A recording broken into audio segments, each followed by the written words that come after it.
देखिए दिल्ली सल्तनत पर कितने वंशों ने शासन किया था? बताइए। 5 राजवंशों ने शासन किया था। ये भी क्वेश्चन पूछा जा सकता है कि दिल्ली सल्तनत पर कितने राजवंश ने शासन किया था?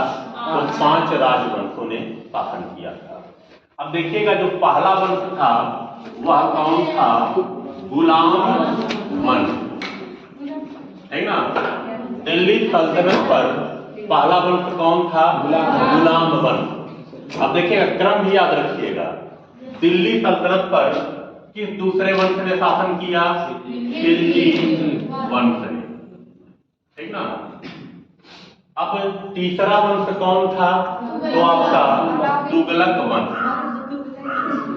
तुगलक वंश। अब दिल्ली सल्तनत का चौथा वंश कौन था? कौन बताएगा? सैयद वंश। दिल्ली सल्तनत का चौथा वंश कौन था? सैयद वंश। और दिल्ली सल्तनत का अंतिम वंश कौन था? लोधी वंश, ठीक ना। लोधी वंश। आप काफी बनाइएगा तो इस क्रम में बनाइएगा, ठीक ना। अब देखिए क्वेश्चन कैसे पूछा जा सकता है कि दिल्ली सल्तनत का प्रथम वंश कौन था? गुलाम वंश। ऐसे भी क्वेश्चन पूछा जा सकता है कि गुलाम वंश के बाद किस वंश ने शासन किया? खिलजी वंश ने। खिलजी वंश के बाद किस वंश ने शासन किया? तुगलक वंश ने। तुगलक वंश के बाद किस वंश ने शासन किया? सैयद वंश ने। और सैयद वंश के बाद किस वंश ने शासन किया? लोधी वंश ने। और क्वेश्चन ये भी पूछा जा सकता है कि दिल्ली सल्तनत का अंतिम वंश कौन था? तो दिल्ली सल्तनत का अंतिम वंश कौन था? लोधी वंश। अब देखिएगा गुलाम वंश की स्थापना किसने किया था? तो कुतुबुद्दीन ऐबक ने, ठीक ना। यह भी क्वेश्चन पूछा जा सकता है, इंपॉर्टेंट है। गुलाम वंश की स्थापना किसने किया था? तो कुतुबुद्दीन ऐबक ने किया था। लेकिन एक चीज याद रखिएगा, कुतुबुद्दीन ऐबक गुलाम वंश की स्थापना करता है, लेकिन कुतुबुद्दीन ऐबक अपनी राजधानी कहां बनाता है? लाहौर। और कुतुबुद्दीन ऐबक ने सुल्तान की उपाधि नहीं धारण की, ठीक ना।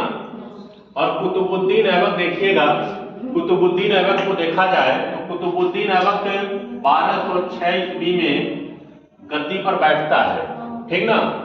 1206 ईस्वी में गद्दी पर बैठता है और इसकी मृत्यु कब हो जाती है? 1210 में हो जाती है। अब देखिए अगर देखा जाए तो कितना साल का होगा? लगभग 4 या 5 साल का।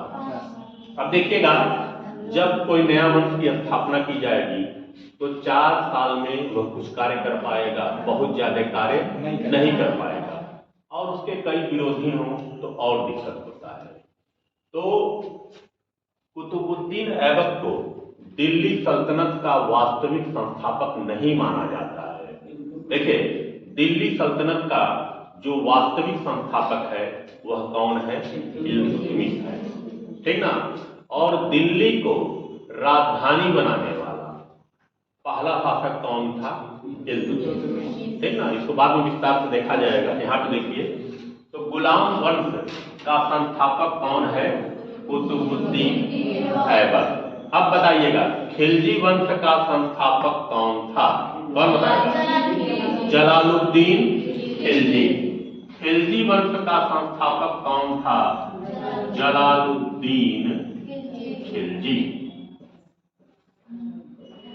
अब देखिएगा खिलजी वंश का सबसे महत्वपूर्ण शासक कौन था? अलाउद्दीन खिलजी।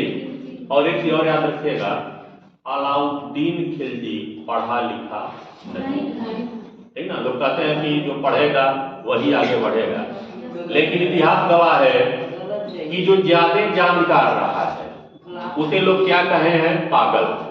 जैसे मोहम्मद बिन तुगलक बहुत ज्यादा, दिल्ली सल्तनत का अगर इतिहास में देखा जाए तो उसके इतना जानकार कोई नहीं था, लेकिन उसे क्या घोषित कर दिया गया? पागल। अब देखिए अलाउद्दीन खिलजी जो जलालुद्दीन खिलजी का क्या था? भतीजा था और दामाद भी था, ठीक ना। वह ज्यादा पढ़ा लिखा नहीं था। उसी तरह मुगल वंश में भी चले जाएंगे तो अकबर भी पढ़ा लिखा नहीं था। पढ़ा होगा लेकिन बहुत कम पढ़ा होगा।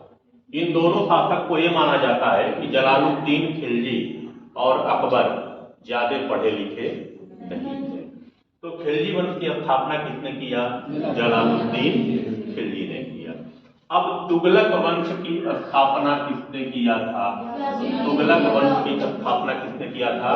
गयासुद्दीन तुगलक। तुगलक वंश की स्थापना किसने किया था? तो गयासुद्दीन तुगलक। और इसी का लड़का कौन था? मोहम्मद बिन तुगलक। इसी का लड़का, जो दिल्ली सल्तनत का सबसे विद्वान शासक था। ये भी क्वेश्चन पूछा जा सकता है कि दिल्ली सल्तनत का सबसे विद्वान शासक कौन था? तो मोहम्मद बिन तुगलक। इसकी जो नीतियां थी बहुत आगे की थी। जैसे आज जो आपकी मुद्रा चलती है वो क्या है? सांकेतिक मुद्रा ही है।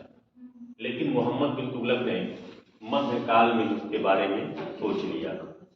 जैसे इसने एक चीज सोचा था कि धान और गेहूं की खेती के बीच में जो समय बचता है उसमें भी खेती कराया जाए।